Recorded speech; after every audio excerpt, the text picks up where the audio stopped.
In this video, we are going to talk about 7 worst ab exercise mistakes that you could be making that can be literally dangerous for you in the long run, and more importantly, how to correct them.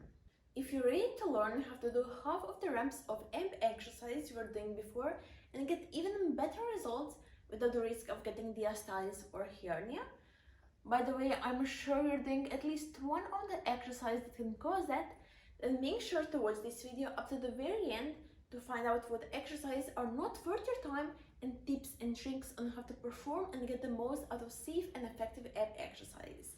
So let's go. Let's first start with 2 exercises that can actually do more harm than good for your abs, and I bet if we all made at least one set of the first one, which is a sit-up. The reason why sit-ups can be very hard on the spine and potentially damaging is due to this huge range of motion in spine flexion, which can lead to the excessive activation of back muscles and discs. In addition to feeling back pain, raising yourself all the way up causes high activation of thighs, and more times than not, you will feel your hip flexors working more than the ab muscles itself. And for the correct rectus abdominis activation, it is just enough to do a shorter range of motion, aka a crunch. And the second exercise you should avoid doing at all costs is any variation of raising and lowering both of your legs at the same time, such as laying leg lifts and V-ups.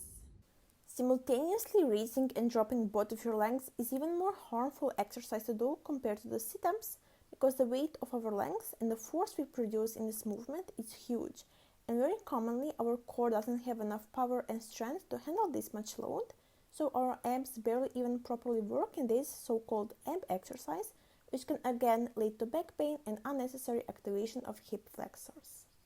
Apart from that, these huge forces due to the very intensive, direct and incorrect ab training, especially after a longer period of time, can cause diastasis, fiber breakage and hernia because we don't activate our ab muscles in the correct way. So now let's jump into fixing step by step some common ab training mistakes on exercises that you can do to get a six-pack. First exercise we are going to look at is plank, and when the plank is performed wrong, it can look like this. My back is totally bent over, my glutes and head are pointing up, my shoulder blades are totally pushed up, and I don't feel anything in my abs because my core is totally disengaged. To make the exercise right, your body should be in one line. So squeeze your glutes and keep posterior pelvic tilt, push down your shoulder blades, keep head neutral and brace your core. And when plank looks like this, you will feel your abs working like crazy. Next up are crunches.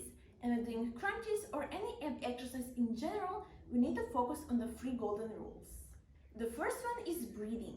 If you don't breathe properly when training, and it doesn't matter if you're doing legs, glutes, shoulders, abs, whatever, you aren't getting the most out of that exercise, that's for sure. When it comes to ab development, one thing you want to avoid at all costs are bloated looking abs. One of the ways this happens is when people confuse the fact that you should be breathing out during contraction, so when coming up and not the other way around. So the right way of breathing when doing abs is to inhale through nose and expand your ribs as a starting position, and then exhale all the air through either nose or mouth and press down your ribs as you crunch up to engage and contract your abs. So exhale as you crunch up, roll your spine up and squeeze those abs, then inhale as you come back down to the starting position. Golden rule number 2 is contraction of the muscles, in this case abs.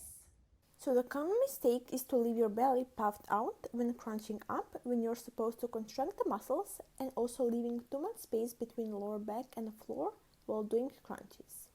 I know that you can do hundreds of reps like this just going through the motions, but this isn't the point, because if you don't contract your abs and have that mind-to-muscle connection, you're going to lose the tension and the isolation of the muscles, and you can skip the whole thing because you won't be able to make your abs work at all.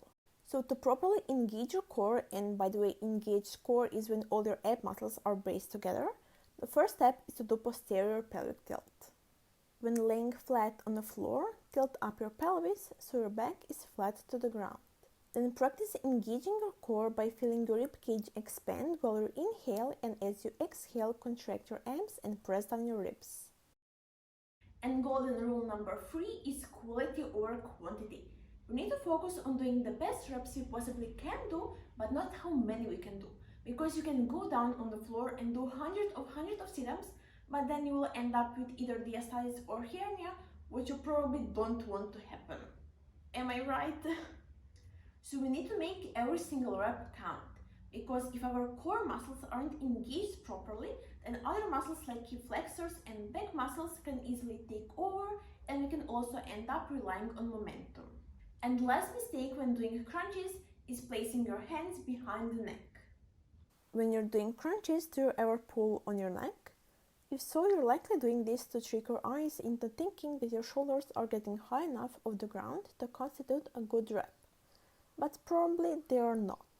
This isn't going to help you get a good contraction in your ab muscles and can actually cause neck injuries because you might bend your head forward too much and pull on your neck and strain it. Instead, it's better to cross your arms over chest and lead the crunch with your abs contracting and not with your head, or even using your arms to lift up your head.